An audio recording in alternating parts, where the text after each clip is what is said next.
बिस्मिल्लाहिर्रहमानिर्रहीम अस्सलामुअलैकुम व्यूअर्स। ये पाकिस्तान पीनल कोड का चैप्टर नंबर 3 है जो बात करता है पनिशमेंट्स के बारे में। और ये सेक्शन है पाकिस्तान पीनल कोड का सेक्शन नंबर 53। सो इस सेक्शन में आप देख सकते हैं कि एक लिस्ट दी गई है पनिशमेंट की, फर्स्ट प्लेस से लेकर 10 की तक। सो इसमें कितनी किस्म के पनिशमेंट्स हैं? इसमें 10 किस्म की जो पनिशमेंट है, यानी 10 टाइप्स ऑफ पनिशमेंट जो है section number 53 Pakistan penal code जो है वो देता है, यानी एक लिस्ट उसने प्रोवाइड की हुई है। लेकिन इन पनिशमेंट्स को डिटेल में पढ़ने से पहले कि ये पनिशमेंट्स क्या हैं और कब-कब जो है कौन सी पनिशमेंट लागू होगी, उससे पहले हम एक बेसिक फिलॉसफी देखते हैं इस सेक्शन की। और वो है जो जो फिलॉसफी है बिहाइंड द पनिशमेंट। सवाल ये है कि क्रिमिनल लॉ का जो सबसे जो यानी जो इम्पोर्टेंट क्वेश्चन है वो ये है कि स्टेट जो है वो सज़ा देने का हक उसको कहाँ से मिलता है? और उस हद की जो हद है, लिमिट है, बाउंड्रीज़ है, वो कहाँ तक है? देखिए, ये जो पनिशमेंट्स हैं, ये किसमें दी गई है? ये पाकिस्तान पिनल कोड के सेक्शन नंबर 53 में दी गई है। और जो पीपीसी है, ये किसने बनाया है? स्टेट ने बनाया है ना, राइट? सो इसका मतलब है कि ये जो पनिशमेंट्स हैं, ये फाइनली कौन देता है? स्टेट देता है। सो सवाल ये है कि स्टेट के पास ये पावर जो है, ये कहाँ से आई? देखिए, जो सेक्शन नंबर 53 है, ये हमें ये बताता है कि अगर हम इसकी बुनियादी फ़िलॉसफ़ी को देखें तो जो प्री स्टेट एरा था ना, प्री स्टेट सोसाइटीज़ जो थी, जब सोसाइटीज़ अभी ऑर्गेनाइज़ नहीं हुई थी, यानी जो स्टेट्स हैं वो नहीं बनी थी, तो उस वक़्त जो एक कांसेप्ट होता था, वो होता था प्राइवेट रिटिलिएशंस का। यानी बदला जो अगर कोई ऑफ़ेंस हो जाता था लिया जाता था। क्योंकि उस वक़्त जो सोसाइटीज़ थी वो ज़्यादातर क्या थी? ट्राइबल सोसाइटीज़ थी, यानी या विक्टिम से लिया जाता था या उसके ट्राइब से। सो फिर जब धीरे-धीरे जब ट्राइब्स जो हैं वो स्टेट में चेंज हो गई, यानी स्टेट सिस्टम जब आया, तो फिर जो मॉडर्न स्टेट है उसने इस जो ये पावर है इसको क्या किया? इसको सेंट्रलाइज़ कर दिया। जब इसको सेंट्रलाइज़ किया, लेकिन साथ ही इस पर कुछ जो लीगल लिमिटेशंस हैं वो भी रखी। यानी इस हद तक सेंट्रलाइज़ नहीं है कि आप उसको आर्बिट्रेरी कह सको। यहाँ पर कुछ लिमिटेशंस भी है, सेंट्रलाइज़ विद लिमिटेशंस, राइट? सो यहाँ पर जो 2 फाउंडेशनल आइडियाज़ हैं ना, वो हमारे पास फिर आए। यानी पर्टिकुलरली इस सेक्शन के हवाले से। नंबर फर्स्ट तो ये है कि जो रूल ऑफ लॉ का कांसेप्ट है, वो यहाँ पे लागू होता है। लेकिन रूल ऑफ लॉ जो है वो हमारे कॉन्स्टिट्यूशन में एक बुनियादी जो प्रिंसिपल है, जो हमारा आर्टिकल नंबर 25 है, वो भी रूल ऑफ लॉ यानी इक्वलिटी बिफोर द लॉ की बात करता है। रूल ऑफ लॉ क्या है कि कानून की नज़र में सब बराबर हों, चाहे वो कोई आम आदमी है, राइट? या कोई वो जो है कोई ऑफिसर है, या वो कोई पॉलिटिशियंस हैं, ठीक है? या वो कोई आर्मी पर्सनल है, तो वो सब जो हैं उसके लॉ में क्या होते हैं, वो बराबर होते हैं। यानी अथॉरिटी जो होगी, वो सिर्फ लॉ के मुताबिक एक्ट करे। और यहाँ पे एक जो दूसरा हमारे पास कांसेप्ट है, एक तो रूल ऑफ लॉ का है, दूसरा जो है वो हमारे पास वो है लीगल सर्टेनिटी का। ये एक लीगल थ्योरी है, ठीक है? जो हमें ये बताती है कि जो लॉ है वो सर्टेन होनी चाहिए। यानी ऐसे सर्टेन होनी चाहिए कि अगर आप कोई ऑफेंस कमिट करते हैं, यानी वो प्रिडिक्टेबल हो, उसका रिजल्ट प्रिडिक्टेबल हो। तो जब भी आप ये ऑफेंस कमिट करें तो उसका जो रिजल्ट है वो क्या हो, वो सर्टेन हो। आपको पता हो कि अच्छा मैंने ये ऑफेंस कमिट किया है या फलां ने ये ऑफेंस कमिट किया है, तो अब जो है इसको ये वाली पनिशमेंट जो है ये मिलेगी। यानी लोगों को पहले से पता हो कि किस एक्ट पर किस किस्म की सज़ा जो है वो मुमकिन है। सो ये जो रूल ऑफ लॉ का कांसेप्ट था, ये तो प्रोबेबली आप सबको पता हो कि ये स्टेट में जो पावर होगी वो आर्बिट्रेरी नहीं होगी। सो जो सेक्शन नंबर 53 है वो इन दोनों जो कांसेप्ट्स हैं, जो फिलॉसफीज़ हैं, इनको क्या करता है, इम्प्लीमेंट करता है। और ये यहाँ पे आप देख सकते हैं कि ये जो सेक्शन है, ये हमें देखें यहाँ से लेकर यहाँ तक, ये हमें क्या प्रोवाइड करता है, एक लिस्ट प्रोवाइड करके। सो ये 10 टाइप की जो पनिशमेंट्स हैं, वो देती हैं। और ये जो लिस्ट है ना, ये एक क्लोज़ लिस्ट है, ठीक है? ओपन एंडेड लिस्ट तो नहीं है ना, क्लोज़ है, बस यही है।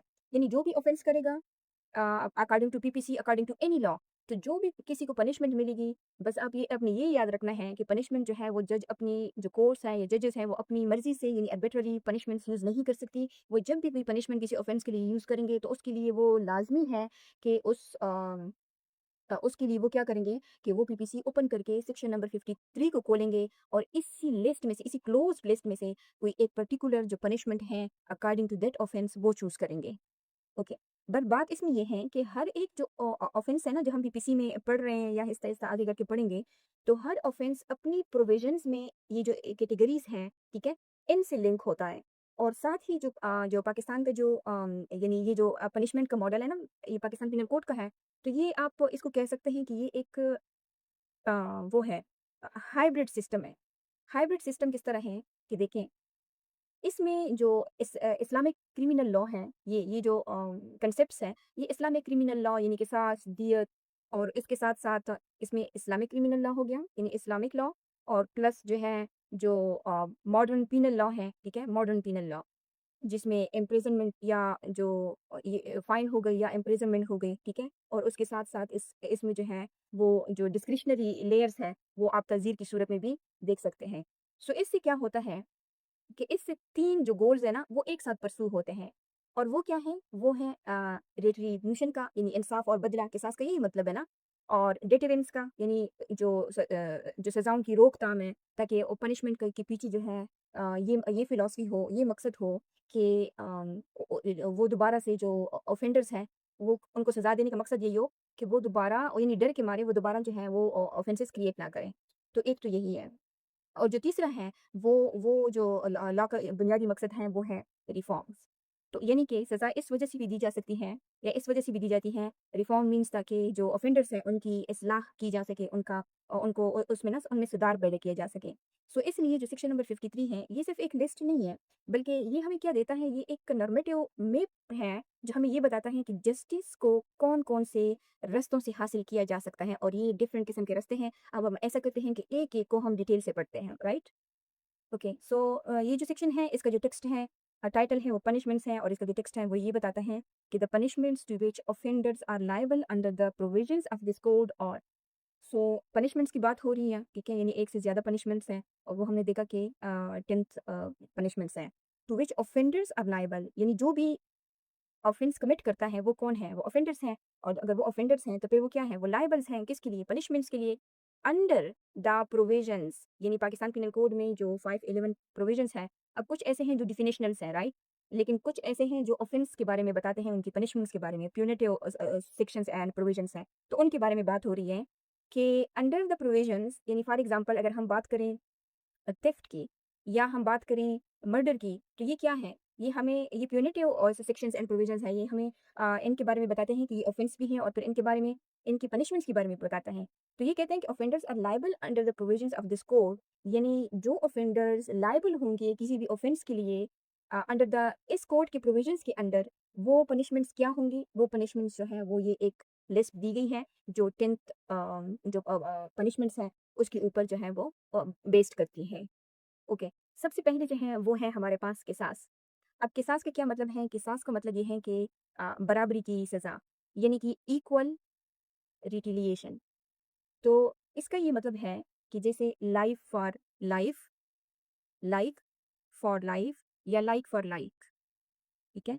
Like for like. इसको कहते हैं ना कि जैसा करोगे वैसा भरोगे। मगर ये जो इक्वल रिटिलिएशंस हैं या ये जो किसास हैं, ये उसमें हो ये स्ट्रिक्ट लीगल प्रोसेस के साथ होना चाहिए। यानी पाकिस्तान में ये जो किसास का कांसेप्ट है ना, ये जैसे ऊपर हमने कहा कि एक हाइब्रिड सिस्टम है, ठीक है? मॉडर्न पिनल लॉ का भी सिस्टम है, इस्लामिक क्रिमिनल लॉ का भी सिस्टम है। तो जो किसास है वो इस्लामिक क्रिमिनल लॉ का जो है पार्ट है। और पाकिस्तान में ये जो किसास का जो कांसेप्ट है ये 1990s में जो इस्लामाइज़ेशन प्रोसेस हुआ था उसके दौर में, ज़ियाउल हक के दौर में, तो उस वक़्त जो है ये जो किसास है ये शामिल किया गया था और इसको फिर यानी इस्लामाइज़ेशन जो रिफ़ॉर्म है उसने क्या किया उसको उसको इसको फ़ॉर्मलाइज़ किया।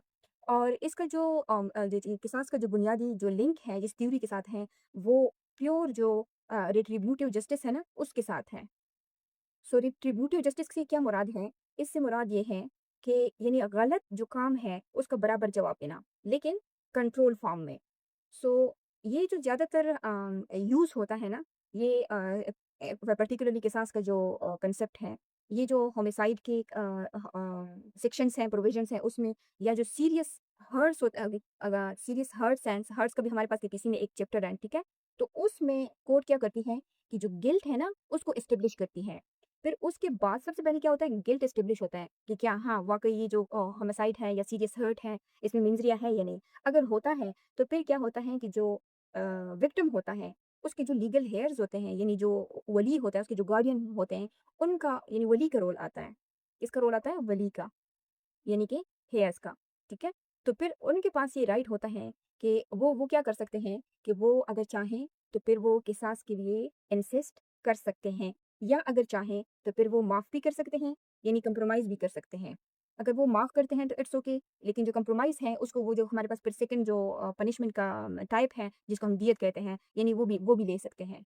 सो इसका जो रिलेवेंस है वो हमने देखा कि होमिसाइड यानी जो सेक्शन नंबर 299 एंड 300 है, ठीक है, इनके साथ है। यानी यहाँ पर क्या होता है, हमने देखा कि गिल्ट यानी कि जो मेंजरिया है उसको क्या किया जा सकता है उसको समझने के लिए फिर यहाँ पे जो सेक्शन नंबर 39 है वो क्या होता है, वो यूज होता है section number 39 BPC. For example इसकी मिसाल हम इस तरह ले सकते हैं कि ए है एक शख्स सा, वो क्या करता है कि उसने बी को जानबूझकर मार दिया यानी कत्ल कर लिया। और अब क्या हो, एलिमेंट प्रूव अगर हो गए कि हाँ उसने जो है उसको कत्ल कर दिया है, तो फिर जो बी के जो लीगल हेयर्स होंगे होंगे वो क्या कर सकते हैं कि वो किसास जो है वो डिमांड कर सकते हैं, राइट? और ये जो किसास का कंसेप्ट है, ये जो वेस्टर्न मॉडल है ना, उससे कम्प्लीटली डिफरेंट है। ओके, अब जो सेकंड पनिशमेंट है वो है दियत। अब इसको हम इस तरह समझते हैं कि दियत है क्या, सबसे पहले तो ये जानना ज़रूरी है। अब यहाँ पे हमने एक एग्ज़ाम्पल ली कि ए ने क्या किया, उसने बी को मारा, तो हम इस एग्ज़ाम्पल के ले लेते हैं। या तो बी को उसने मार दिया या उसको सीरियस जो है हर्ट्स पहुँचाया, ठीक है? क्योंकि किसास और दियत का जो कंसेप्ट है वो हमने ये बताया कि होमिसाइड यानी मर्डर के केसेस में या सीरियस हर्ट के केसेस में ये दोनों जो पनिशमेंट्स हैं ये लागू होते हैं, राइट? सो अगर उसने उसको मार दिया या कोई सीरियस बॉडीली हार्म पहुँचाया, तो लॉ जो है वो सिर्फ़ ऑफेंडर को पनिश नहीं करता, बल्कि विक्टिम के जो हेयर्स हैं, यानी अगर बी चला गया, उसकी डेथ हो गई, तो फिर उसके जो वली हैं, यानी उसके जो लीगल हेयर्स हैं, उनको जो फ़ाइनेंशियल कंपनसेशन है, उसका हक भी देता है। और ये जो कंपनसेशन है, ये असल में क्या है? ये असल में दियत है, राइट? और ये जो सिस्टम है ये पाकिस्तान के क्रिमिनल लॉ में इसलिए इंक्लूड किया गया ताकि जस्टिस जो है वो सिर्फ स्टेट सेंट्रिक ना रहे, बल्कि विक्टिम और उसकी जो फैमिली है उसका रोल भी क्या हो, वो भी सेंट्रल हो, ठीक है? सो इसलिए जो दियत है वो क्या है, वो हमें ये बताता है कि यानी ये को हमें पनिशमेंट भी, और यानी उसका जो दियत है ये पनिशमेंट भी है और साथ साथ ये कंपेंसेशन भी है। सो जो दियत की जो अमाउंट होती है ना, ये क्या होती है कि ये फिक्स्ड होती है। और जो ऑफेंडर्स या विक्टिम्स की जो हेयर्स है ना, जो ऑफेंडर्स होते हैं ना, जो फॉर एग्जांपल इस केस में ए जो है वो कौन है, वो ऑफेंडर है, तो वो या उसकी जो फैमिली होती है, लीगल हेयर्स होते हैं, वो किसको देते हैं, वो बी के जो लीगल हेयर्स होते हैं, यानी उनके जो वली होते हैं, अगर वो मर गया है तो फिर उस सूरत में वली को देते हैं, अदरवाइज तो बी को डायरेक्ट मिलते हैं अगर कोई सीरियस जो इंजरी है। सो ये ज़्यादातर यानी होमिसाइड के केसेस में यूज़ होता है। सो या जो यानी किसास के बदले में, या फिर कुछ केसेस में जो डायरेक्ट लायबिलिटी के तौर पर भी अप्लाई हो सकता है। सो दियत जो है ये जानना ज़रूरी है कि ये फ़ाइन नहीं है जो स्टेट को जाता है, क्योंकि इसमें एक जो पनिशमेंट है जो लास्ट वन, वो फ़ाइन है, और फ़ाइन जब स्टेट लागू करती है किसी क्राइम के ऊपर, किसी ऑफेंडर के ऊपर, तो फ़ाइन जो है वो स्टेट के खजाने में जाती है। लेकिन जो दियत है वो किसको जाती है, वो डायरेक्ट जो विक्टिम होता है, अगर वो ज़िंदा है किसी सीरियस हार्म की सूरत में, या उसकी जो फैमिली है, जो वो वली होते हैं, उनको जाता है। सो जो दियत का जो अमाउंट है, वो जो जजेस होते हैं, वो अपनी मर्ज़ी से डिसाइड नहीं करते, बल्कि ये जो अमाउंट होती है, ये कौन डिसाइड करता है? यानी लॉ प्लस जो गवर्नमेंट है ना, यानी वो नोटिफ़िकेशंस के ज़रिए से इसको डिटरमिन करते हैं। और पाकिस्तान में ट्रेडिशनली जो दियत की जो बेसिक वैल्यू है, वो 30 तोला जो ग्राम सिल्वर है, उसके बराबर है। अब देखें, अब अगर ये 30 ग्राम सिल्वर है, यानी चाँदी जिसको कहते हैं, तो ये चाँदी का जो रेट है, ये क्या होता है? ये इकोनॉमिक उसके साथ लिंक है, राइट? तो फिर ये हर साल जो है ये बदलती रहती है, यानी पीरियोडिकली बदलती रहती है। सो गवर्नमेंट क्या करती है कि वो हर साल या मतलब पीरियोडिकली इसको क्या करती है, इसकी जो वैल्यूज़ है वो रुपये में नोटिफ़ाई कर देती है नोटिफ़िकेशंस के ज़रिए से। क्योंकि सिल्वर की जो मार्केट प्राइस है वो तो चेंज होती रहती है। सो फॉर एग्जाम्पल कि अगर सिल्वर की प्राइस बढ़ जाए तो फिर क्या होता है कि जो दियत की जो अमाउंट है वो ऑटोमेटिकली इंक्रीज हो जाती है। सो बेस क्या है इसका, वो है बेस जो है दियत की अमाउंट का, वो है फिक्स्ड, यानी सिल्वर के वेट के बराबर कितना वेट होना चाहिए, 30 ग्राम। और इसकी जो वैल्यू है वो क्या होनी चाहिए, सॉरी वैल्यू वैल्यू जो है वो कितनी होनी चाहिए, वो वेरिएबल है। और वेरिएबल क्यों है, क्योंकि इसकी जो प्राइस है वो यानी मार्केट रेट पर डिपेंड करती है, ठीक है? तो अगर चाँदी की जो कीमत है वो मार्केट में कम हो गई है, तो फिर दियत की अमाउंट भी कम होगी। लेकिन अगर सोना-चांदी जो है वो बढ़ जाता है, तो फिर जो मार्केट वैल्यू होती है, वो भी क्या होती है कि वो भी बढ़ जाती है। तो इसका मतलब ये है कि जो दियत की प्राइस है या जो वैल्यू है, वो 2 तरीकों से यानी 2 चीज़ों की वजह से चेंज हो सकती है। नंबर फर्स्ट मार्केट फ्लक्चुएशंस की वजह से यानी सिल्वर की प्राइस की वजह से एंड सेकंड जो गवर्नमेंट जो है, जो अपनी नोटिफिकेशन जो है, वो अपडेट करती है। सो जो दियत है, उसके लिए अगर जो लीगल हेयर्स हैं, फॉर एग्ज़ाम्पल इस केस में बी के जो वली हैं, अगर वो एग्री हो जाते हैं, यानी वो एक्सेप्ट करते हैं कि हाँ, हमें जो है वो दियत दी जाए। और इस केस में चूँकि इसने मर्डर किया है फॉर एग्ज़ाम्पल और एक जो है वो क्या हुई है, उसको लाइफ इम्प्रिज़नमेंट है या उसको फांसी की सज़ा दी गई है। तो फिर अगर फैमिली एग्री करती है दियत के लिए, तो फिर जो ऑफेंडर है वो पेमेंट करता है, ठीक है? ऑफेंडर ऑफेंडर क्या करता है, वो पेमेंट करता है और उसकी जो पनिशमेंट्स होती हैं, वो कन्वर्ट हो जाती है। और ये जो प्रोसेस है, इसको कंपाउंडिंग ऑफ ऑफेंस भी समझा जा सकता है, जो कि सीआरपीसी में एक जो शेड्यूल 2 है, उसमें डिटेल से दिया हुआ है कि कौन सी जो ऑफेंसेस हैं, वो कंपाउंडेबल हैं और कौन से जो है वो कंपाउंडेबल नहीं है। ओके, ये जो दियत का कांसेप्ट है ना, हमने कहा ना कि किसास और दियत दोनों जो है ये इस्लामिक लॉ के कांसेप्ट है, राइट?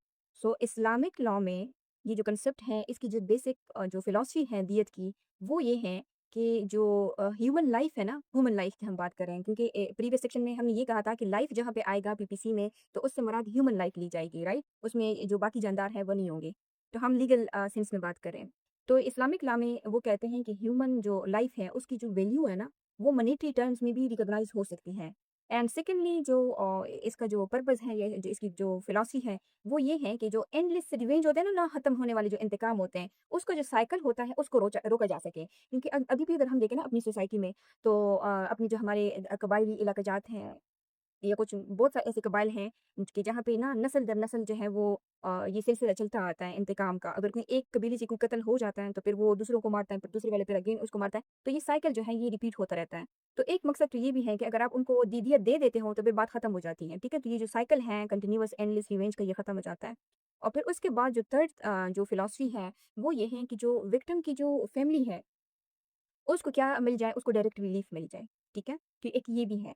और ये जो मॉडल हमें बताता है, ये रिस्टोरेटिव जस्टिस का जो कांसेप्ट है ना, ये दियत जो है ये हमें रिस्टोरेटिव जस्टिस का कांसेप्ट या मॉडल देता है। अब हमारे मुल्क में एक जो बुनियादी डिस्कशंस होती है या डिबेट होती है दियत के ऊपर, वो अक्सर लोग इससे ना नाराज़ नज़र आते हैं कि अक्सर जब ऐसा होता है कि कोई एलीट जब किसी पुअर क्लास के किसी सिटीज़न्स को, किसी बंदे को मार देते हैं और फिर अक्सर औक़ात ऐसा होता है कि उनको सज़ा नहीं मिलती क्योंकि वो क्या पे करते हैं, वो दियत पे करते हैं। तो फिर जो आम आवाम है उसमें ये एक वो पाया जाता है कि यानी उस उनको खरीद लिया गया है या इस तरह उन्होंने हालाँकि लॉ में आपके पास ये ऑप्शंस हैं कि अगर आप दियत दे सकते हैं तो आप जान छुड़वा सकते हैं। लेकिन हमारी सोसाइटी का जो यानी कुछ प्रॉब्लम्स भी हैं, उसमें एक जो है वो तो ऑफ कोर्स जो है जो बुनियादी चीज़ है वो पावर इम्बैलेंस है, राइट? तो यहाँ पे जो जो एलीट्स होते हैं, ठीक है? जो रिच क्लास होती हैं, ऑफ कोर्स अगर उसने किसी पुअर या मिडल क्लास फैमिली का मर्डर किया है या कोई और ऑफेंस कमिट किया है, तो फिर वो तो प्रेशर भी डाल सकती हैं। और दूसरी बात ये होती है कि जो पुअर विक्टिम की फैमिली होती है, वो मजबूर भी हो सकती हैं, राइट? पैसे किसको नहीं चाहिए होते हैं, ज़िंदगी गुज़ारने के लिए, मरने वाला तो वैसे भी चला गया होता है। बट यानी आपके पास ये ऑप्शंस हैं कि आप कौन-सा ऑप्शन जो है वो चूज़ करते हैं। और दूसरी ये है कि जो जस्टिस डिल्यूजन्स हैं, वो भी हैं हमारी सोसाइटी में, यानी जो सीरियस क्राइम है, सिर्फ़ वो ही सिर्फ़ मनी में कन्वर्ट हो जाता है। और फिर तीसरा ये है कि जो यानी कन्वर्जन्स का रिस्क होता है, वो भी होता है कि जो कन्वर्जन मीन्स यानी फ़ोर्स का अ, फ्री विल का ना होना। यानी जो कंप्रोमाइज़ अगर एलीट या किसी पुअर क्लास के दोनों में हो जाती है, तो फिर वो जो कंप्रोमाइज़ है, वो फ्री विल से नहीं होता, बल्कि क्या होता है कि वो प्रेशर से होता है। तो ये हमारी सोसाइटी की कुछ रियलिटीज़ हैं, जो तल्ख़ रियलिटीज़ हैं, ये भी मौजूद है। बट लॉ भी आपको ये ऑप्शन देता है कि अगर आप किसास नहीं चाहते, अब आप मॉनेटरी वैल्यू जो है वो आप चाहते हैं, तो फिर ये भी आपके पास ऑप्शंस हैं। लेकिन इस सूरत में ये होता है कि जो कोर्ट होती हैं, वो ये वेरीफ़ाई ज़रूर करती हैं कि जो वो है, जो कंप्रोमाइज़ है, क्या वो वॉलंटरी हुआ है। और फिर दूसरा जो एक इम्पोर्टेंट कांसेप्ट है, वो है फ़साद फ़िल अर्द का। तो फ़साद फ़िल अर्द का जो डॉक्ट्राइन है, यानी फ़साद फ़िल अर्द, यानी ज़मीन में फ़साद फैलाना। तो इसका ये मतलब है कि अगर क्राइम जो है, यानी कि वो पूरी सोसाइटी के लिए डेंजरस है, तो कोर्ट जो है वो ऑफेंडर को पनिश कर सकती है, इवन अगर उनके बीच में कंप्रोमाइज़ भी हुआ हो। सो इसका ये मतलब है कि दियत जो है वो हर एक केस में is not equal to acquittal, ठीक है? सो ये बात जो है वो समझनी ज़रूरी है। ओके, सो जो दियत है ये एक ऐसा लीगल मैकेनिज़्म है जो कत्ल के केसेस में या सीरियस हर्ट के केसेस में पनिशमेंट को कंपनसेशन में क्या करता है, कन्वर्ट करता है। ओके, अब जो थर्ड पनिशमेंट है इस लिस्ट में वो है अर्श। अब अर्श क्या होता है?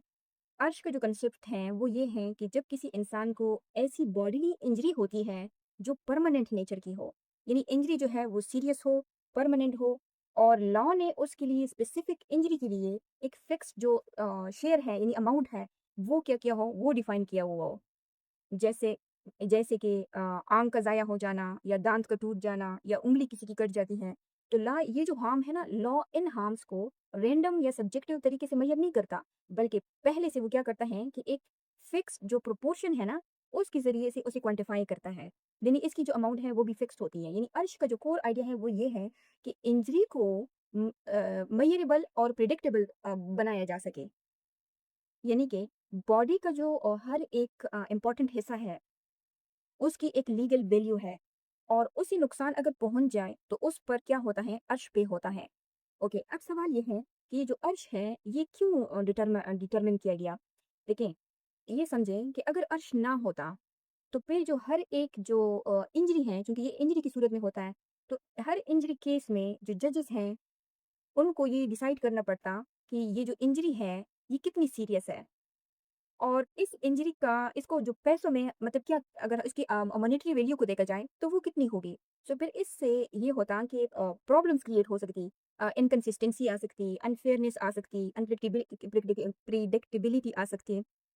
क्योंकि हर एक जो जज होता वो क्या करता कि वो अपनी माइंड के हिसाब से जो अमाउंट है वो देता। इसलिए जो अर्श है वो इंट्रोड्यूस हुआ ताकि लॉ में यूनिफॉर्मिटी आए, लीगल सर्टिनिटी आए, राइट। अब यहाँ पर एक जो क्वेश्चन है वो आपके माइंड में ये भी आ सकता है कि जो सेक्शन नंबर 44 में हमने इंजरी पीपीसी इंजरी को डिफाइन करता है, और इस सेक्शन के अकॉर्डिंग जो इंजरी है वो सिर्फ यानी फिजिकल नहीं है, वो बॉडी की भी है, वो माइंड की भी है, और वो रिपुटेशंस की भी है, और साथ में वो जो है प्रॉपर्टी की भी है। इन्हीं 4 टाइप्स ऑफ जो इंजरीज है वो सेक्शन नंबर जो 44 है वो जो है वो डिटरमिन करता है। अब सवाल ये है कि क्या ये जो 4 टाइप्स ऑफ इंजरीज़ हैं, इन सब में जो अर्श है, वो यूज़ होता है या नहीं? ओके, सो जो अर्श है, उसकी जो इम्पोर्टेंट और इंटरेस्टिंग चीज़ है, वो ये है कि ये जो 3 टाइप्स ऑफ इंजरीज़ है, आई एम सो सॉरी, इसमें ये लागू नहीं होता। ये सिर्फ़ और सिर्फ़ जो बॉडी की इंजरी है, उस पर जो है वो इम्प्लीमेंट होगा। ओके, जो अर्श है, वो जिन थिंगरीज़ को आपस में कलेक्ट करता है या कंबाइन करता है, नंबर 1 तो एक है लीगल सर्टेनिटी, जिसको हमने ऑलरेडी कवर किया। यानी पनिशमेंट जो है वो प्रिडिक्टेबल होनी चाहिए, और सेकंड जो है वो है प्रोपोर्शनैलिटी, यानी जितना नुकसान हुआ है उतनी कंपनसेशंस होंगी, यानी इंजरीज़ के अकॉर्डिंग, ठीक है? और फिर थर्ड जो है वो इक्वालिटी बिफोर द लॉ है, यानी रिच और पुअर सब के लिए जो है वो सेम फार्मूला होना चाहिए। अब अर्श की जो अमाउंट है, जैसे हमने कहा ना कि दियत की जो अमाउंट है वो फिक्स है, 30 ग्राम सिल्वर। सो इसकी जो अमाउंट है वो भी फिक्स्ड है अकॉर्डिंग टू ईच इंजरी के हिसाब से। यानी अर्श जो है वो क्या होगा कि उसकी अमाउंट इस तरह फिक्स होगी कि वो इक्वल होगा कुछ परसेंटेज ऑफ दियत, ठीक है। अब ये जो परसेंटेज है यानी ये जो एक्स है, तो ये डिटरमिन होगा इंजरी के हिसाब से कि कौन सा जो ऑर्गन है वो क्या हुआ है, वो इंजर हुआ है या वो कटा है। और जजेस जो हैं वो इस अमाउंट को ना तो कम कर सकते हैं ना ज़्यादा कर सकते हैं। ये क्या है, ये एक फिक्स जस्टिस है, फिक्स अमाउंट होती है। अब सवाल ये है कि क्या हर एक इंजरी में जो अर्श है वो मिलता है? इसका जवाब है नहीं, क्योंकि सिर्फ उन इंजरीज में जहाँ पे लॉ ने प्री डिफाइंड शेयर दिया हुआ हो दियत दियत का, तो उसमें जो है वो जो अर्श है वो दिया जाएगा, राइट। सो अर्श क्या है? अर्श जो है वो एक स्ट्रक्चर सिस्टम है जहाँ पर जो स्पेसिफिक बॉडीज इंजरीज है उनको क्या होता है, उनको फिक्स्ड मॉनिटरी वैल्यू दी जाती है, और उसकी जो वैल्यू होती है दियत की वो क्या होती है, फिक्स वैल्यू होती है, और वो क्या है, 30,630 gram and 30 gram of silver.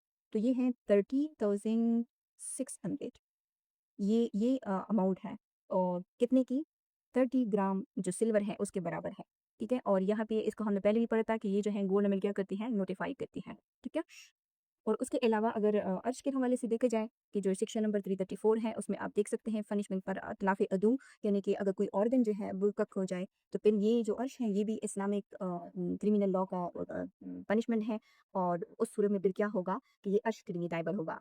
तो ये सिर्फ़ वो सेक्शंस हैं जो एग्ज़ाम्पल्स के तौर पर आपको यहाँ पे मैंने पेश किए हैं। अदरवाइज़ सिर्फ़ ये 3 सेक्शंस नहीं है, उसके अलावा यानी पाकिस्तान पेनल कोड में और भी बहुत सारे जो प्रोविज़न्स हैं, वो इन पनिशमेंट्स की बात करते हैं। But just for the example, तो ये जो प्रोविज़न्स हैं, ताकि आप कांसेप्ट है वो क्लियर हो जाए कि किस तरह जो प्रोविज़न्स हैं वो इन पनिशमेंट्स को प्रोविज़न्स में बयान करते हैं, तो उसके लिए ये सिर्फ़ चंद एक एग्ज़ाम्पल्स हैं।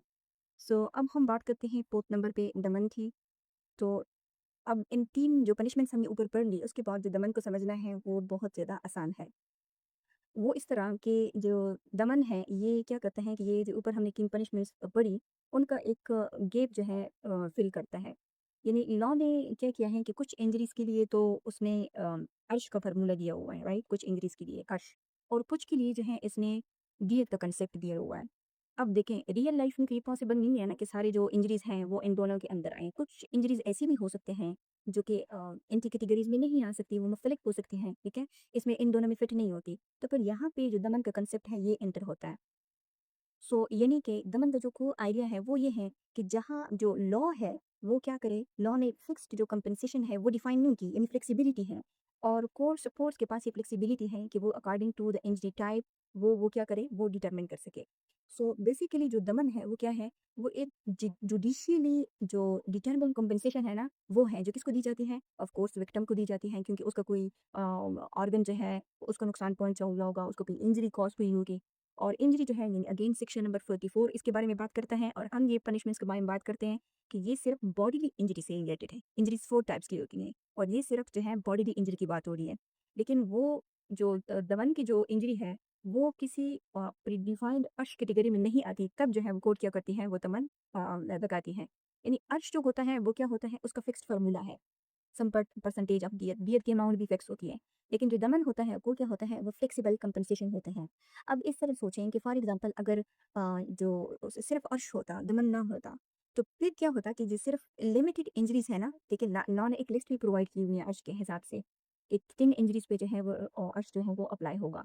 तो फिर जो बाकी के केसेस हैं उसमें जो विक्टिम्स है उसको कुछ नहीं मिलता, ठीक है? बहुत सारे केसेस जो है वो रह जाते। तो फिर यहाँ पे विक्टिम के साथ क्या होता है, इनजस्टिस होता है। इसलिए लॉ ने दमन इंट्रोड्यूस किया ताकि हर एक जो इंजरी है उसको कोई ना कोई जो लीगल रेमेडी है ना वो ज़रूर मिले। और फिर साथ में जो कोर्ट है उनको ये भी फ्लेक्सिबिलिटी भी मतलब दी गई है, कोर्ट्स को फ्लेक्सिबिलिटी भी मिले। और जो रियल लाइफ की जो कॉम्प्लेक्सिटीज़ होती है ना, क्योंकि कुछ केसेस जो होते हैं वो तो ज़रूरी नहीं है कि इनमें कवर हो। तो वो जो रियल लाइफ कॉम्प्लेक्सिटी है वो भी हैंडल हो। सो अब जो सवाल ये है कि जो दमन है वो डिसाइड कैसे होता है?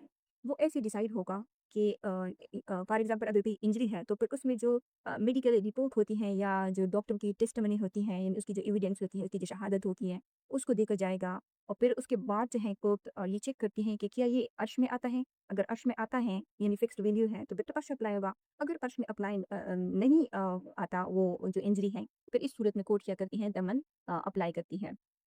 यानी कोर्ट जो है वो अमाउंट डिसाइड करती है बेस्ड ऑन दमन की जो अमाउंट होती है वो किसकी यानी इंजरी इंजरी की जो नेचर है, उसकी जो सिवियरिटी है, उसको देखा जाता है, और यानी पेन और सफरिंग को देखा जाता है, ठीक है? और उसके अलावा उसका जो इफ़ेक्ट होता है कि आया जो इंजरी है उसका परमानेंट इफ़ेक्ट है या टेम्परेरी इफ़ेक्ट है। उसके अलावा फॉर एग्ज़ाम्पल जो मेडिकल एक्सपेंसेस हैं उस इंजरी पे कितने आए हैं, उनको भी देखती हैं, ठीक है? और उसके साथ-साथ जो जो विक्टिम होता है, उसकी ऐज, उसका जो प्रोफ़ेशन है, उसको भी देखा जाता है, और साथ-साथ उसका जो यानी वो जो इंजरी होती है, उसका उसकी लाइफ़ पर क्या इम्पैक्ट आया है, impact on the victim life उस इंजरी का, वो भी देखा जाता है। यानी जो दमन है, वो क्या है, वो केस स्पेसिफिक जस्टिस है। सो ये वेरी करता है case to case. For example एक शख्स है ए, वो क्या करता है कि उसने बी पर अटैक किया, राइट? उसने बी पर अटैक किया तो बी का जो हाथ है वो फ्रैक्चर हो गया, लेकिन परमानेंट जो लॉस है वो उसको नहीं हुआ।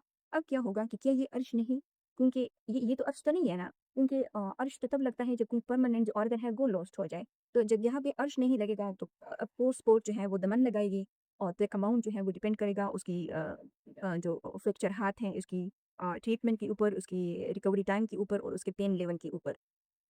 सो अब बात ये है कि ए ने बी के, अगर हम दूसरी एग्जांपल ले लें कि ए ने बी के फेस पर कोई ऐसा ज़ख्म दिया, जैसे लोग अक्सर तेज़ाब वगैरह पहन देते हैं ऐसे डेलर, तो जिसकी वजह से बी का जो फेस है ना उस पे एक परमानेंट स्कार रह गया, दाग रह गया, लेकिन कोई ऑर्गन लॉस नहीं हुआ।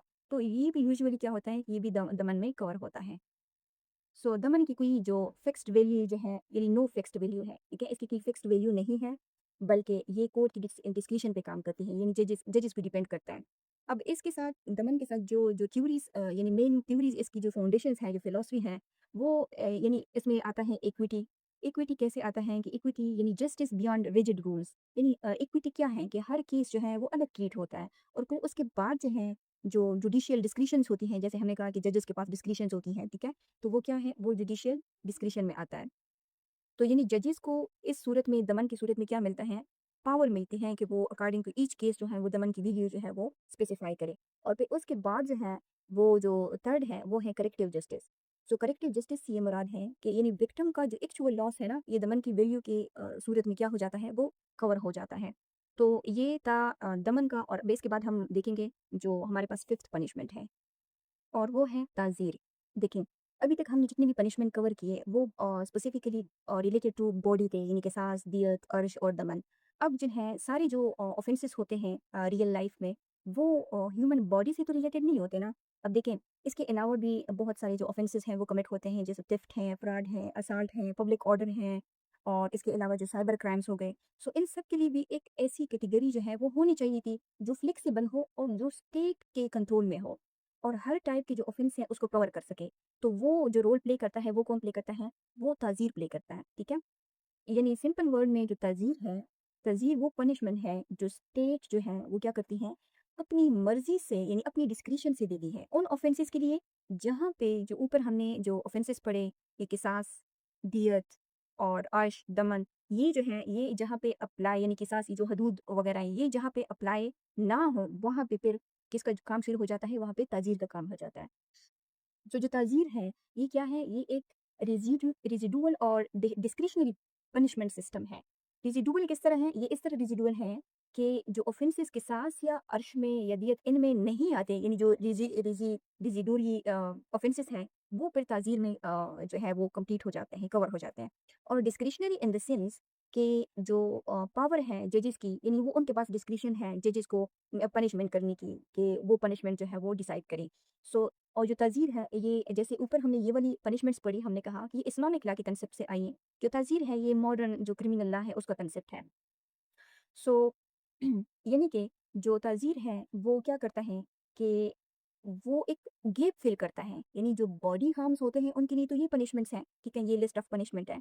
तो जो बाकी पनिशमेंट्स हैं उसमें, और जो बॉडीली इंजरीज है उनके बीच में ताज़ीर क्या करता है, गैप जो है वो फिल करता है। और जिन थ्योरीज के साथ इसका जो लिंक है, वो उसमें जो नंबर वन है वो ये है कि वो डिटरेंस के लिए है। इन डिटरेंस क्या कहते हैं, यानी कि डर पैदा करना, ताकि लोग जो हैं यानी पनिशमेंट्स उनको दी जाती हैं ऑफेंडर्स को, ताकि उनके दिलों में डर पैदा हो और वो जो है वो क्राइम ना करें। और जो सेकंड जो इसका फिलॉसफी है वो है रिफॉर्म, यानी कि लोगों की इस्लाह करना, ताकि क्रिमिनल को बेटर इंसान बनाया जा सके। और जो थर्ड है वो है इनकेप्सिकेशन। इनकेप्सिकेशन इन द सेंस कि यानी कि जो डेंजरस पर्सन होते हैं ना, कुछ लोग होते हैं जो हिबिचुअल्स होते हैं, क्रिमिनल्स होते हैं, तो उन जो डेंजरस पर्सन होते हैं उनको सोसाइटी से दूर रखना, ठीक है? कि ये जो कंसेप्ट है ना, ये जो तीन कंसेप्ट हैं, ये जो मॉडर्न क्रिमिनल ना यानी पेनालॉजी जो सिस्टम है ना, उसकी जो बुनियाद है वो है। अब अगर हम ये देखें कि तज़ीर जो है वो काम कैसे करता है, तो सबसे पहले तो ऑफ कोर्स ऑफेंस कमिट होता है, ये पनिशमेंट है तो ऑफेंस के लिए दी जाएगी। तो ऑफेंस जो है वो प्रूफ होता है एविडेंस की सूरत में, विटनेसेस की सूरत में। फिर उसके बाद यानी कोर्ट जो है वो मेंसरिया देखती हैं, सेक्शन जो और 39 है उसके उसमें, और यानी कि इंटेंट था या नॉलेज थी या नहीं, ठीक है? फिर उसके बाद जो रिलेवेंट सेक्शंस हैं इस ऑफेंस के, वो देखे जाते हैं कि क्या थेफ्ट कमिट हुआ है, चीटिंग हुई है, फ्रॉड हुआ है, क्या क्या हुआ है, ठीक है? फिर उसके बाद जो कोर्ट है वो क्या करते हैं, वो पनिशमेंट चूज करती है according to the nature of the offence. यानी वो जो पनिशमेंट है वो इम्प्रिजनमेंट भी हो सकती है, फाइन भी हो सकता है, या दोनों भी हो सकते हैं। यानी वो ये डिसाइड करते हैं कि कितने साल की होगी या कितना फाइन फाइन जो है वो होगा। अब अगर हम एक एग्जांपल से समझें, थेफ्ट की अगर हम एक एग्जांपल ले लें कि फॉर एग्जांपल एक शख्स है ए, वो क्या करता है कि उसने बी का जो मोबाइल है वो चोरी कर लिया, थेफ्ट कर लिया। अब यहाँ पे ये किसास और दियत का केस तो नहीं है ना, तो ये तज़ीर का केस है। और फिर इसमें जो थेफ्ट है उसकी सूरत में यानी जो पनिशमेंट दी जाएगी तज़ीर, वो इम्प्रिजनमेंट भी कोर्ट दे सकती है और फाइन भी लगा सकती है। अब अगर हम ये कहें कि जो अजाल्ट का केस है, यानी ए ने बी को क्या किया, थप्पड़ मारा, और ये कोई परमानेंट इंजरी तो नहीं है ना, ये नॉन सीरियस इंजरी है, तो ये अर्श भी नहीं है, अर्श भी नहीं है, दमन हो सकता है और तज़ीर जो है, उसकी जो पनिशमेंट है, वो भी मतलब हो सकती है। सो इसमें जो इम्पोर्टेंट जो चीज़ है, वो ये है कि जो सॉरी जो ताज़ीर है, ये क्या है? ये एक फ्लेक्सिबल और डिस्क्रिशनरी पनिशमेंट सिस्टम है। अब जो लोग ये समझते हैं ना कि जो ताज़ीर है वो एक माइनर पनिशमेंट है, कि ये गलत है, ठीक है? क्योंकि समटाइम्स ऐसा भी हो सकता है कि यानी ये जो पनिशमेंट है अंडर ताज़ीर ये डेथ तक भी जा सकती है कुछ केसेस में। सो ये डिपेंड करता है लॉ के ऊपर। ओके, अब जो 6 नंबर पे है वो है डेथ। अब डेथ जो है ये सिर्फ़ एक सज़ा का नाम नहीं है, ठीक है? सज़ा तो वो है, लेकिन सबसे जो इम्पोर्टेंट बात है इस 6 नंबर की जो पनिशमेंट है वो ये है कि ये क्रिमिनल लॉ की जो सबसे कोर्सिव पावर है ना, अल्टीमेट कोर्सिव पावर है, उसको रिकॉग्नाइज़ करता है। जो डेथ पेनल्टी है उसका मतलब ये है कि स्टेट किसी भी इंडिविजुअल की जो लाइफ़ है, उसको क्या करती है लीगली ख़त्म कर सकती है। किस तरह? यानी as a punishment for certain serious crimes. So ये सबसे जो सिवियर पनिशमेंट है, उसमें कंसिडर की जाती है। इसलिए ये जो डेथ है, इसके अराउंड बहुत सारी जो लीगल स्ट्रिक्ट लीगल सेफगार्ड्स हैं या फिलोसॉफिकल डिबेट्स होती हैं और जो प्रोसीजरल लेयर्स हैं, वो सारी एग्ज़िस्ट करती हैं। क्योंकि हो सकता है आपने ये सुना हो कि दुनिया में बहुत सारे जो ममालिक हैं, वो ये जो डेथ पेनल्टी है, जिस स्टेट में ये दी जाती है, उनके अगेंस्ट वो उस पे वो क्या करते हैं, उसको क्रिटिसाइज़ करते हैं कि डेथ पेनल्टी जो है वो नहीं होनी चाहिए। सो जो डेथ पेनल्टी है ये वो सज़ा है जहाँ पे जो कोर्ट्स हैं वो कन्विक्शन के बाद यानी जब कोई ऑफेंडर जो है वो कोई ऑफेंस कमिट कर लेता है, ठीक है? और कोर्ट जो है इस लिस्ट में से हमने कहा था कि हर ऑफेंस के लिए जो पनिशमेंट जो है वो चूज़ की जाएगी, वो इसी एक लिस्ट से चूज़ की जाएगी जिसमें जो 10 पनिशमेंट्स हैं। अगर उसमें से जो कोर्ट है वो डेथ को चूज़ करती है, तो फिर कोर्ट क्या करती है यानी कन्विक्शन के बाद जो स्टेट एग्जीक्यूशन के ज़रिए से जो ऑफेंडर है, उसकी जो लाइफ़ है उसको टर्मिनेट करती है। सो ये जो पनिशमेंट है ना, ये एक इरिवर्सिबल पनिशमेंट है, इसलिए इसकी जो लीगल स्क्रूटिनी है, वो भी सबसे ज़्यादा होती है। और डेथ की सूरत में जो प्रिंसिपल्स काम करते हैं, वो भी एक तो उसका है इनकैप्सिटेशंस है, यानी जो डेंजरस जो क्रिमिनल्स होते हैं, उनको सोसाइटी से परमानेंटली रिमूव किया जाए। और दूसरा जो है, वो क्या है, वो डिटरेंस भी इसी प्रिंसिपल यानी डिटरेंस का प्रिंसिपल भी इसमें शामिल है कि जो एक्सट्रीम पनिशमेंट है, लोगों को वो क्या करती है, वो रोकती है। और डेथ जो है, वो is one of the extreme यानी सीवियर पनिशमेंट है। और उसके बाद जो डेथ की सूरत में जो एक और जो प्रिंसिपल काम करते हैं, वो है रिट्रिब्यूशन का। रिट्रिब्यूशंस मीन के जो बदला है, ठीक है? यानी जो जैसा आप करोगे वैसा आप भरोगे, यानी जिसने जान ली तो उसकी जान ली जाए। यानी इसमें जो जस्ट थ्योरी है ना, ये उसके ऊपर जो है ये बेस करता है। और पाकिस्तान में जिन ऑफेंसेस में जो डेथ की पेनल्टी दी जाती है वो है सेक्शन 302 यानी कत्ल अमद, किसास के तौर पर डेथ देना या तज़यीक़ के तौर पर भी डेथ जो है वो दी जा सकती है। और उसके अलावा जो सेक्शन 354 ए है, यानी जो रेप के केसेस हैं और पर्टिकुलरली इसमें जो गैंग रेप है, यानी एग्रीवेटेड केसेस जो होते हैं, उसमें या एक्सट्रीम जो ब्रूटिलिटी होती है, उसमें भी डेथ पेनल्टी दी जा सकती है। इसके अलावा जो टेररिज़्म है, तो टेररिज़्म के केसेस में भी यूजुअली जो है डेथ पेनल्टी दी जा सकती है एंटी टेररिज़्म लॉ के अंडर। और इसके अलावा जो अदर ऑफेंसेस हैं, जो सीरियस नेचर के क्राइम्स होते हैं, हीनियस क्राइम्स जो हैं, जैसे अगर स्टेट के अगेंस्ट जो है वो वार जो है, वो क्या की जाए, वेज की जाए, राइट? और फिर जो सर्टेन जो नारकोटिक्स के ऑफेंसेस हैं स्पेशल लॉ के अंदर, तो उसमें भी पाकिस्तान में ये हैं कि डेथ पेनल्टी दी जा सकती है। और डेथ पेनल्टी का जो प्रोसेस होता है कि यानी कि किन स्टेजेस से गुजरती है, किन प्रोसेस के ज़रिए से गुजरती है। तो सबसे पहले जो इसका प्रोसेस का पार्ट है वो तो ट्रायल कोर्ट है, ठीक है? ट्रायल कोर्ट में मुकदमा चलता है, एविडेंस वगैरह, विटनेसेस ये सब इवैल्यूएट होती हैं। अगर गिल्ट जो है वो प्रूव बियॉन्ड रीज़नेबल डाउट हो जाए, तो फिर क्या होती है जो ट्रायल कोर्ट करती है, ट्रायल कोर्ट कन्विक्शंस जो है वो डिक्लेयर करती हैं डेथ की सूरत में। और फिर सेकंड नंबर पे ये होता है कि जो यानी जो जज होता है वो क्या करता है, वो रीज़न रिकॉर्ड करता है और डेथ सेंटेंस जो है वो अवार्ड की जाती है। अवार्ड यही पनिशमेंट जो है वो अवार्ड की जाती है। और फिर थर्ड नंबर पे क्या होता है कि आप उस पनिशमेंट के अगेंस्ट जो है आप हाई कोर्ट में अपील कर सकते हैं। और फिर अगर हाई कोर्ट ही उस जो पनिशमेंट है उसको यानी सेम रखती है, उसकी जो कन्फर्मेशन है हाई कोर्ट भी जो ट्रायल कोर्ट ने पनिशमेंट दी है डेथ की सूरत में, उसको अगर वो कन्फर्म करती है, तो फिर इस सूरत में क्या होता है कि जो फोर्थ स्टेप है वो ये है कि सुप्रीम कोर्ट में जो है वो अपील दायर की जा सकती है। और फिर ये भी ज़रूरी है कि सुप्रीम कोर्ट भी उसको यानी जूँ का तू जो है उसको रखे। और फिर 5 नंबर पे ये है कि वो जो पनिशमेंट अगर सुप्रीम कोर्ट भी डेथ पेनल्टी दे, तो फिर ये होता है कि जो मर्सी की जो पिटीशन है वो किसको दी जाती है? वो प्रेसिडेंट को दी जाती है कि उसकी सज़ा में कोई कमी की जाए या कुछ किया जाए। लेकिन अगर उसकी सज़ा में कोई कमी हो जाती है तो ऑलराइट, अदरवाइज़ जो लास्ट स्टेप होता है, वो होता है जो डेथ पेनल्टी होती है उसकी एग्ज़ीक्यूशन का। यानी कि जो फाइनल स्टेज है फांसी के तख्ते पे उसको लटकाना, यानी हैंगिंग जिसको कहते हैं। सो ये जो एग्जीक्यूशन है ये लास्ट स्टेप है, पर उससे पहले जो है ये मल्टीपल जो सेफगार्ड हैं ये डेथ की पेनल्टी की सूरत में जो है वो अवेलेबल होती है। सो ये जो पनिशमेंट है डेथ डेथ वाली, ये यहाँ पर जो स्टेट है ना वो अपनी मैक्सिमम जो पावर है वो यूज़ करती है, बट विद मैक्सिमम कॉशन। और उसके बाद है 7th नंबर पे हमारे पास जो पनिशमेंट है वो है life imprisonment for life. Okay. So जो इम्प्रिजनमेंट का लाइफ है, इसका ये मतलब होता है यानी ज़िंदगी भर जो है जेल में रहना।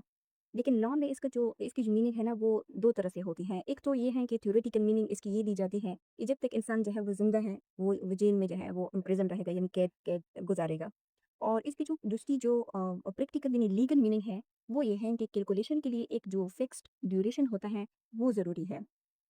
और वो हमें कहाँ मिलता है? वो हमें पाकिस्तान पीनल कोड के सेक्शन नंबर 57 में मिलता है। ये बताता है frictions of terms of punishment, ठीक है? यानी ये हमें ये बताता है कि जो लाइफ इम्प्रिजनमेंट है ना, कैलकुलेशन के हिसाब से वो क्या है 25 ईयर्स, यानी कैलकुलेशन के पर्पज़ के लिए। सो ये जो 25 ईयर है, यानी अगर कोई कैदी है वो 25 ईयर पूरी कर लेता है, तो ये इस बात की गारंटी हरगिज़ नहीं है कि बस उसकी जो रिलीज़ होगी अब, ये सिर्फ़ कैलकुलेशन के लिए है। सो जो लाइफ इम्प्रिजनमेंट है यानी इम्प्रिजनमेंट ऑफ लाइफ जो 7 टाइप ऑफ पनिशमेंट है, ये क्यों ज़रूरी है? देखिए, अगर सिस्टम में या तो डेथ होता जो हमने कहा कि एक्सट्रीम फॉर्म ऑफ पनिशमेंट है लॉ में, या जो है उसको फ्री छोड़ दिया जाए, तो फिर ये 2 सिनेरियो हो सकते हैं, यानी ये एक्सट्रीम बाइनरी हो जाता। इसकी ये जो लाइफ इम्प्रिजनमेंट फॉर लाइफ है, ये इंट्रोड्यूस्ड हुई ताकि जो सिवियर पनिशमेंट है, ठीक है? लेकिन वो रिवर्सिबल है, ताकि जुडिशियल कॉशन के साथ जो जो इनके बीच में जो गैप है, उसको भी फिल किया जाए। और सेम जो है ये जो ये जो इम्प्रिजनमेंट ऑफ फॉर लाइफ है, ये जिन प्रिंसिपल्स के ऊपर या जिन थ्योरीज़ के ऊपर बेस्ड है, वो सेम यही थ्योरीज़ हैं डिटेरेंस की, रिफॉर्म्स की, इनकेप्सिकेशंस की, ठीक है? और यानी ये डेथ से ज़्यादा बैलेंस किस्म की जो है वो पनिशमेंट है। अब जो लाइफ इम्प्रिजनमेंट है, वो अप्लाई कैसे होती है? सबसे पहले तो जो पहला स्टेप है वो ये है कि ऑफ कोर्स जो है वो ये है कि ऑफेंस जो है वो प्रूव करना होता है। फॉर एग्जांपल इसमें हम लेते हैं सेक्शन 302 यानी मर्डर।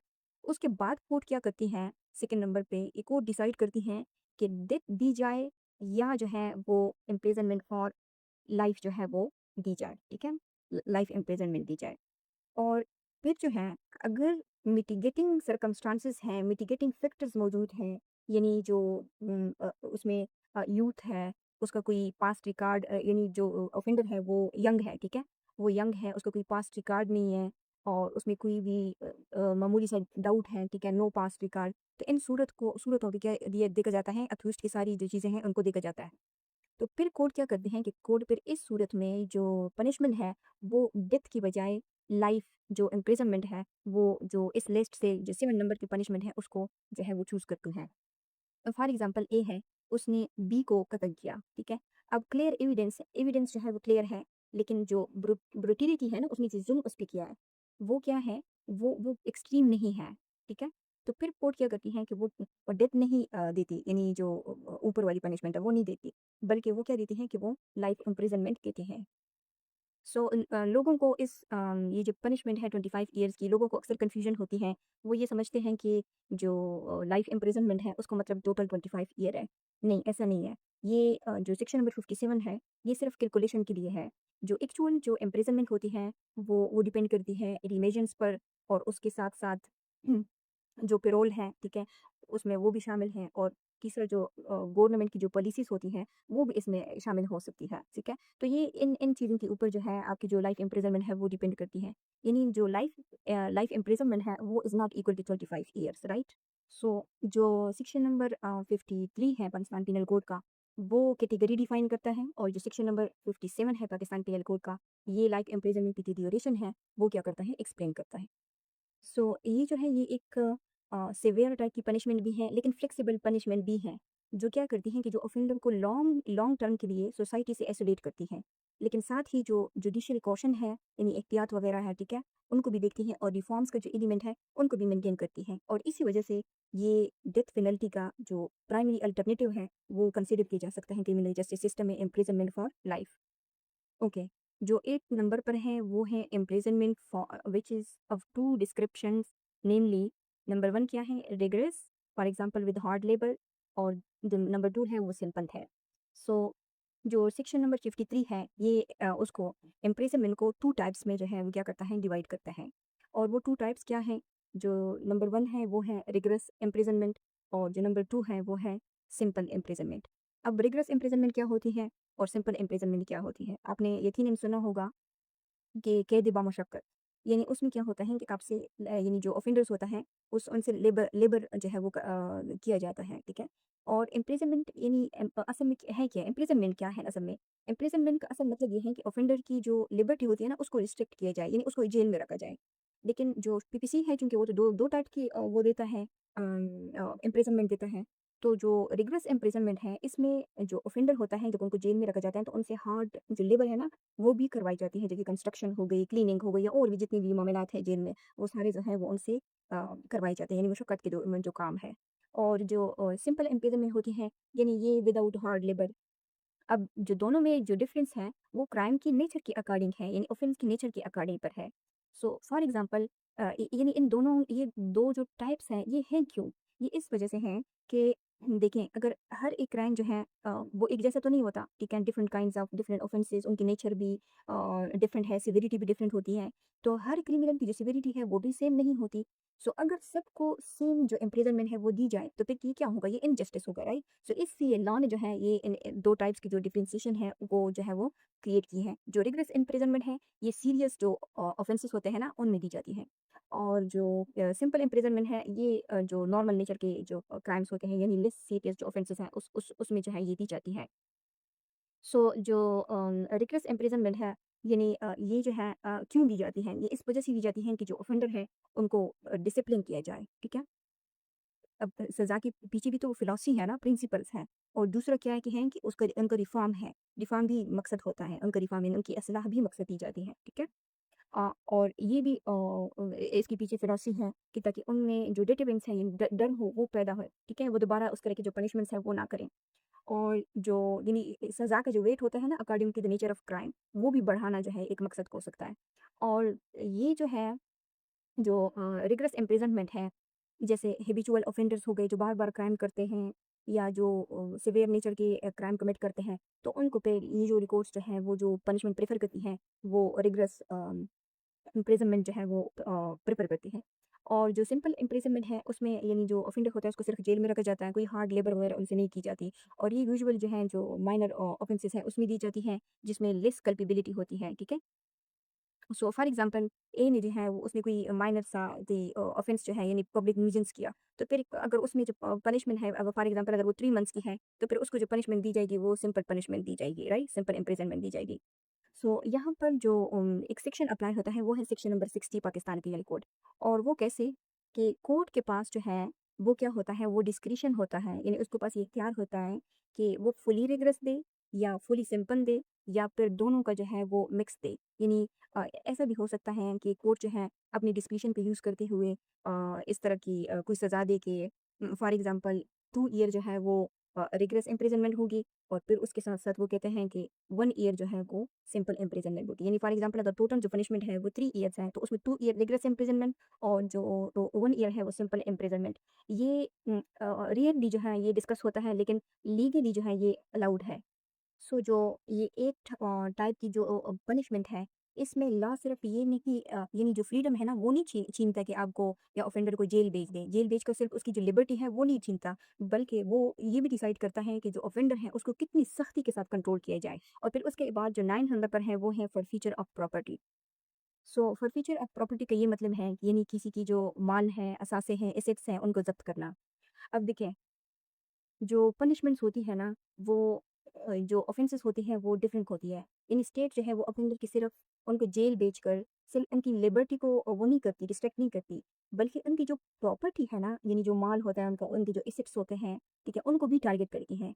ये इसलिए यानी ये जो पनिशमेंट है, ये इसलिए है कि जो क्राइम है वो सिर्फ फिजिकल एक्ट का नहीं होता। समटाइम्स ऐसा होता है कि क्राइम जो है वो इकोनॉमिक गेन के लिए किया जाता है और फिर अगर आप उस क्राइम के ज़रिए से इकोनॉमिक गेन जो है वो कर लेते हैं, तो फिर फॉरफीचर ऑफ प्रॉपर्टी की सूरत में जो लॉ है वो क्या करती हैं कि उस गेन को वापस ले लेती है। सो फॉरफीचर का मतलब क्या है असल में, यानी स्टेट जो है वो ऑफेंडर की जो प्रॉपर्टी है उसको क्या करती है, कन्फिस्केट कर देती है, ठीक है? तो कन्फिस्केट कर देती हैं और वो जो प्रॉपर्टी होती है वो परमानेंटली उससे छीन ली जाती है।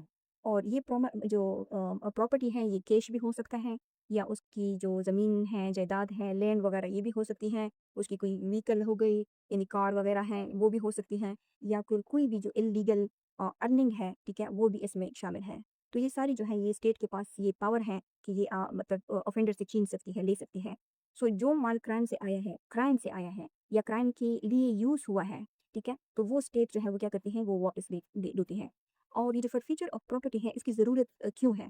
आप सोचो कि अगर कोई बंदा जो है वो क्या करे, वो करप्शन करे और करप्शन से ढेर सारा जो पैसा है वो अपने पास रखे, या वो कोई ड्रग ट्रैफिकिंग जो है वो करता है, या वो कोई फ्रॉड कमिट करता है, तो फिर सिर्फ जेल चला जाए लेकिन पैसा उसके पास रहे, उसका ख़ानदान उसको इस्तेमाल करे, उसके फ़ायदे के लिए वो इस्तेमाल हो। तो क्या ये जो है ये मतलब आप कह सकते हैं कि ये जस्टिस है, या क्या ये एक रियल पनिशमेंट होगी? नहीं। सो इसलिए जो फॉरफीचर का जो पर्पज़ है ना वो इंट्रोड्यूस हुआ है, ताकि क्राइम का जो बेनिफिट है जो इन्होंने हासिल किया है वो ख़त्म किया जा सके। क्राइम शुड नॉट बी पे, ठीक है? ये बात याद रखें। और दूसरा जो है वो तो सेम वही है कि डिटरेंस है, ताकि लोग जो है वो इल्लीगल अर्निंग का रिस्क जो है वो ना लें। और फिर जो तीसरा है वो ये है कि इकोनॉमिक जस्टिस हो, ठीक है? यानी इल्लीगल वेल्थ जो है इल्लीगल वेल्थ जो है वो सोसाइटी में वापस आए, ठीक है? ताकि लोग जो है लोगों के हाथों में इल्लीगल वेल्थ जो है वो ना हो। अब ये अप्लाई कैसे होता है जो फॉरफीचर ऑफ प्रॉपर्टी है? इसका जो फर्स्ट स्टेप है उसमें तो ऑफ कोर्स हर एक ऑफेंस का जो इनिशियल स्टेप है वो ये है कि उसको प्रूफ करना होता है। यानी अगर फॉर एग्जांपल इनमें से कोई भी क्राइम है, वो प्रूफ करना ज़रूरी है। फिर जो है कोर्ट क्या करती है, आइडेंटिफाई करती है कि कौन-सी प्रॉपर्टी जो है वो प्रॉपर्टी को आइडेंटिफाई करती है कि कौन-सी जो प्रॉपर्टी है वो क्या है, वो इस क्राइम से रिलेटेड है। फिर थर्ड नंबर पे क्या होता है कि ऑफ कोर्स जो है वो ऑर्डर पास होता है कि उसकी जो प्रॉपर्टी है उसको क्या किया जाए, कन्फिस्केट किया जाए। और फिर जो फोर्थ नंबर पे है, जो स्टेट है ना उसको क्या कर देती है, उसको अपने स्टेट कंट्रोल में जो वो प्रॉपर्टी है वो आ जाती है। सो ये जो फीचर है ना इसकी ये 2 टाइप्स की होती है, मेनली 2 टाइप्स की। और एक जो है यानी वो प्रोसीड बेस्ड होती है। और प्रोसीड बेस्ड से क्या मतलब है कि जो पैसा जो है वो क्राइम से कमाया गया है, फॉर एग्जांपल करप्शन से, ड्रग ट्रैफिकिंग से, ठीक है? आपने क्राइम कमिट किया, ड्रग ड्रग ट्रैफिकिंग की, ड्रग ट्रैफिकिंग जो है वो एक ऑफेंस है, उससे आपने पैसा कमाया, तो ये क्या है? ये प्रोसीड बेस्ड है। और जो दूसरा है वो जो उसको कहते हैं इंस्ट्रूमेंट बेस्ड। तो इंस्ट्रूमेंट बेस्ड का ये मतलब है कि यानी जो चीज़ जो है वो क्राइम में यूज़ हुई है, ठीक है? तो फॉर एग्ज़ाम्पल आप स्मगलिंग करते हैं और उसमें आप जो व्हीकल यूज़ करते हैं, तो वो क्या है? वो इंस्ट्रूमेंट है ना जो कि ये क्या हुआ है, जो ऑफ़ेंस में यूज़ हुआ है। सो यानी ये पे इस सूरत में क्या होती है कि जेल जो है उसको ऑफ़ेंडर को जेल भी भिजवा सकती है, और साथ-साथ उसकी जो जो जो ऑफ़ेंस के ज़रिए से कमाया गया पैसा है या ऑफ़ेंस में जो इस्तेमाल शुदा जो चीज़ है, जो प्रॉपर्टी है, उन दोनों को क्या कर सकती है, उनकी जो एसेट्स हैं उनको फिर सीज़ कर सकती है, ठीक है? और इसमें जो व्हीकल है ना वो भी उसमें जो कोर्ट के पास इन लॉ के पास ये पावर है कि उनको भी कॉन्फिस्केट जो है वो है किया जा सकता है। सो अब जो एक इम्पॉर्टेंट बात है वो ये है कि जो फॉरफीचर ऑफ प्रॉपर्टी है ना इसका जो इसकी जो रिलेवेंसी है या जो कनेक्शन है वो इस तरह है कि जो फॉरफीचर है वो एक्टिवली जिन लॉज में यूज़ होता है ना वो हमारे पास स्पेशल लॉज हैं, ठीक है? यानी जो पीपीसी है सेक्शन नंबर जो 53 है उसमें वो क्या देता है कि फॉरफीचर का सिर्फ एक कंसेप्ट देता है। जो स्पेशल लॉज है ना वो डिटेल मैकेनिज्म प्रोवाइड करती है। फॉर एग्जांपल जो एंटी नारकोटिक्स लॉ है, या इनकी जो मनी लॉन्ड्रिंग लॉ है, या जो नेब है, ठीक है? ये सारे स्पेशल लॉज़ हैं, तो यानी ये करप्शन का लॉ है, ठीक है? तो फिर ये जो है ये डिटेल जो प्रोसेस है वो क्या करता है, मैकेनिज़्म जो है वो प्रोवाइड करता है। सो जो फॉरफीचर ऑफ प्रॉपर्टी है, ये एक इकोनॉमिक पनिशमेंट है। कौन-सी पनिशमेंट है? ये इकोनॉमिक पनिशमेंट है, क्योंकि हम इस सेक्शन में सेक्शन नंबर 3 में पनिशमेंट्स लिस्ट ऑफ पनिशमेंट्स के बारे में पढ़ रहे हैं, ठीक है? तो ये एक किस्म की इकोनॉमिक पनिशमेंट है, जहाँ जो स्टेट होती है, वो क्राइम से हासिल हुई हुई, यानी अगर क्राइम से आपने कोई अर्निंग की है, या कोई प्रॉपर्टी ली है, या क्राइम में इस्तेमाल हुई कोई आपकी प्रॉपर्टी है, तो वो जो है वो स्टेट के पास पावर है कि वो ऑफेंडर से ले ले, ताकि इल्लीगल जो बेनिफिट है वो ख़त्म हो जाए, और साथ-साथ जो डिटरेंस हैं वो भी क्या हो, वो भी क्रिएट हो। और ये जो कांसेप्ट है ना ये पीपीसी बेसिक लेवल पर हमें देता है। जबकि इसका जो जो डिटेल यूज़ है वो ज़्यादातर हमने देखा कि वो कहाँ पर होता है, वो स्पेशल लॉ में होता है। फिर इसके बाद एक जो लास्ट वन पनिशमेंट है वो है फाइन। 10th नंबर पे है फाइन। सो फाइन जो है वो क्या है, यानी फाइन जो है ये एक मॉनेटरी पनिशमेंट है, सिमिलर टू जो 9th वाला नंबर का पनिशमेंट है। सो कोर्ट क्या करती है कि कोर्ट ऑफेंडर को एक स्पेसिफिक जो अमाउंट होती है ना, स्पेसिफिक अमाउंट वो पे करने का ऑर्डर देती है। और ये जो अमाउंट होता है इस फ़ाइन को लेकर जो इम्पोर्टेंट चीज़ है, ये अमाउंट जाता कहाँ है? ये स्टेट के खज़ाने में जमा होता है, ये स्टेट के पास जमा होता है जनरली। यानी जो फ़ाइन है, ये क्या है? यानी पैसे के ज़रिए से सज़ा को कहा जाता है। सो जो फ़ाइन है, यानी वो कैसे डिसाइड होगा? तो यहाँ पर जो पाकिस्तान पिनल कोड का जो सेक्शन नंबर 63 है, वो ये बताता है कि अगर लॉ ने अमाउंट जो है वो स्पेसिफ़ाई नहीं की, किस चीज़ की अमाउंट फ़ाइन की, तो फिर फ़ाइन जो है वो अनलिमिटेड भी हो सकता है। लेकिन जो एक चीज़ ज़रूरी है वो ये है कि ये फ़ाइन जो है वो एक्सेसिव नहीं होना चाहिए। और कोर्ट जो है वो किन फैक्टर्स को देखकर डिसाइड करती है फ़ाइन को कि कितना फ़ाइन लगना चाहिए। तो उसमें सबसे पहले तो ऑफ़ कोर्स जो ऑफ़ेंस है उसकी नेचर को देखा जाता है। फिर जो अक्यूज़्ड है उसकी जो फ़ाइनेंशियल कंडीशन है उसको भी देखा जाता है। और फिर उसको भी देखा जाता है कि जो विक्टिम को जो हार्म पहुँचा है वो किस नेचर का है, ठीक है? कितना है? और फिर इसके अलावा जो इंटेंशन है जो सेक्शन नंबर 39 में मेंशन है, उसको भी देखा जाता है कि क्या इस ऑफ़ेंस को कमिट करने के लिए उसका इंटेंशन था या नहीं था। सो फ़ाइन जो है वो अकेले दिया जाता है या इम्प्रिज़नमेंट के साथ दिया जाता है। तो फ़ाइन जो है वो 3 तरीकों में जो है वो दिया जा सकता है। वो सिर्फ़ फ़ाइन भी हो सकता है यानी फ़ाइन ओनली, ठीक है? और फिर जो है ये फ़ाइन प्लस जो इम्प्रिज़नमेंट है ना वो भी हो सकता। और फिर जो तीसरा तरीका ये है कि या तो इम्प्रिज़नमेंट या फिर यानी यहाँ पे और लग सकता है या फिर फाइन हो सकता है।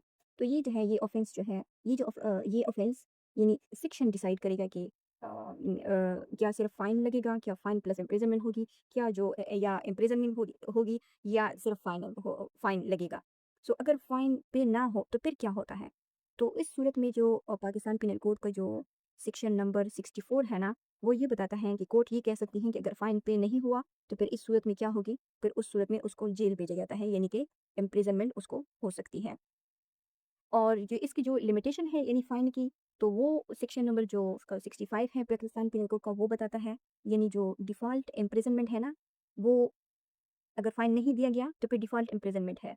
और मैक्सिमम जो है वो क्या है यानी 1/4 ऑफ मैक्सिमम जो इम्प्रिज़नमेंट है ना ऑफ मैक्सिमम जो यानी अगर किसी ऑफेंस की जो पनिशमेंट है, ठीक है, वो 10 इयर्स है, मैक्सिमम 10 इयर्स है। तो फिर अगर फाइन नहीं दिया गया, तो फिर उसका 1/4 जो है ऑफ द मैक्सिमम जो इम्प्रिजनमेंट है, वो जो है वो फिर दिया जाएगा। सो जो हुँ, सो अगेन यहाँ इम्प्रिजनमेंट की बात हुई है, तो कौन-सी टाइप की इम्प्रिजनमेंट, रिगरस इम्प्रिजनमेंट या और सिंपल इम्प्रिजनमेंट, ये अगेन जो है, ये फिर सेक्शन नंबर जो 66 है, वो डिटरमिन करता है। ओके, सो अगर जो फाइन है वो यानी कि ऑफेंस है वो सिर्फ फाइन बताता है और आप उस फाइन को यानी जो ऑफेंडर है वो फाइन नहीं देता नहीं नॉन पेमेंट की सूरत में, तो फिर जो सेक्शन नंबर 67 है पाकिस्तान पिनल कोड का, वो ये कहता है कि इस सूरत में ऑफेंडर को क्या दी जाएगी, इम्प्रिजनमेंट दी जाएगी, बल्कि जो इम्प्रिजनमेंट होगी ये सिंपल इम्प्रिजनमेंट होगी विद लिमिटेड ड्यूरेशन के साथ, ठीक है। उसके बाद जो है आगे जो है सेक्शन नंबर जो 68 है वो हमें रिलीफ प्रोविजंस के बारे में बताता है, यानी जो सेक्शन नंबर 68 है वो ये बताता है कि रिलीफ रिलीफ कब दिया जाएगा फाइन की सूरत में, यानी जैसे ही वो जो फाइन है ना वो जैसे ही पे हो जाए तो फिर ये जो इम्प्रिजनमेंट है, चाहे वो सिंपल है चाहे वो रिगरस है, तो फिर ये क्या होगी, ये खत्म हो जाती है। ओके, इसके बाद जो सेक्शन नंबर 69 है यानी in the context of fine के बारे में हम बात कर रहे हैं, तो वो ये कहता है कि अगर पार्शियल पेमेंट है ना फाइन है, ठीक है, फॉर एग्जांपल 1 लाख है, तो उसमें से अगर आप 50,000 जो है वो आप पे कर देते हैं तो ये पार्शियल हो गई। तो फिर इस सूरत में ये जो इम्प्रिजनमेंट उसको मिली है, ये क्या हो सकती है, वो प्रोपोर्शनल रिलीज़ जो है उस सूरत में आप उसको ऑफेंडर को दी जा सकती है। और ये जो फाइन है ना, ये रिकवर कैसे होता है? रिकवरी ऑफ फाइन यानी कैसे होता है? और ये हमें जो सेक्शन बताता है वो है section number 70 Pakistan criminal code. यानी फाइन जो है ये बताता है कि रिकवर हो सकता है 6 साल तक, यानी 6 इयर्स तक जो है वो रिकवर हो सकता है। या अगर किसी ऑफेंडर को इम्प्रिजनमेंट मिली है, तो फिर ड्यूरिंग दिस इम्प्रिजनमेंट पीरियड जो है उससे ये जो फाइन है लिया जा सकता है। अब ये देखिए डिपेंड करता है कि फाइन कितना है। अगर कोई बहुत बड़ा क्राइम है जैसे स्मगलिंग हो गई, करप्शंस हो गई, बड़े-बड़े फ्रॉड्स हो गए, ठीक है? करोड़ों अरबों रुपए के। तो फिर इस सूरत में ये भी हो सकता है कि फॉर एग्ज़ाम्पल अगर उसको लाइफ़ इम्प्रिज़नमेंट भी मिली है, उस पे फाइन भी लगा है, ठीक है? कि अगर उसने हुकूमत की सारी जो दौलत है उसको हथियाया हुआ है। और फिर अगर ऐसे भी हो सकता है कि उस ऑफेंडर की अगर डेथ हो जाए ना, तो फिर डेथ के बाद भी उसकी जो प्रॉपर्टी होती है ना, उस प्रॉपर्टी से भी ये जो फाइन होता है, ये क्या होता है, ये रिकवर हो सकता है। सो अगर हम कुछ केसेस की एग्जांपल ले लें, फॉर एग्जांपल किसी ने जो है वो और जो ट्रैफिक वायलेशन है वो कर ली। तो फिर इसमें क्या होता है, सिर्फ़ फ़ाइन होती है और बहुत मामूली किस्म की फ़ाइन होती है और नो जेल, यानी उसमें जेल नहीं होती। अब दूसरी तरफ क्योंकि ये नेचर ऑफ़ क्राइम भी डिपेंड करता है ना फ़ाइन पे होना। तो किसी ने जो है डिफ़ेमेशन कर ली, ठीक है? ये क्या है? ये एक माइनर ऑफ़ेंस है। तो फिर इसमें फ़ाइन भी लग सकता है according to the nature of the crime और साथ-साथ जो है एक शॉर्ट जो इम्प्रिज़नमेंट है वो भी उसको दी जा सकती है। और थर्ड नंबर के अगर हम एक एग्ज़ाम्पल ले लें एक फ्रॉड केस की कि एक बहुत बड़े पैमाने पर जहाँ फ्रॉड हुआ है, तो उस सूरत में फिर क्या होता है कि हेवी फ़ाइन लगता है, ठीक है? मामूली फ़ाइन नहीं लगता और हेवी फ़ाइन भी होता है और साथ में फिर इम्प्रिज़नमेंट भी होता है। और फिर अगर इस सूरत में, इस केस में अगर ऑफ़ेंडर की डेथ हो जाए, तो फिर ये जो फ़ाइन है ना, हेवी फ़ाइन, ये क्या होता है, ये जो उसकी प्रॉपर्टीज़ होती है ना, उनसे रिकवर किया जा सकता है। सो जो द फाइन है, ये क्या है? ये एक फ्लेक्सिबल मॉनेटरी पनिशमेंट है, जो माइनर से लेकर सीरियस जो क्राइम्स हैं, ऑफेंसेस हैं, उन तक क्या हो सकता है, अप्लाई हो सकता है, depends on the nature of the crime. So ये आज का हमारा सेक्शन नंबर 53 था। आई होप कि आपने कुछ नया सीखा होगा और अगर आपको वीडियो पसंद आई है, तो आप उसको शेयर करें, लाइक करें और चैनल को सब्सक्राइब करें। Thank you so much.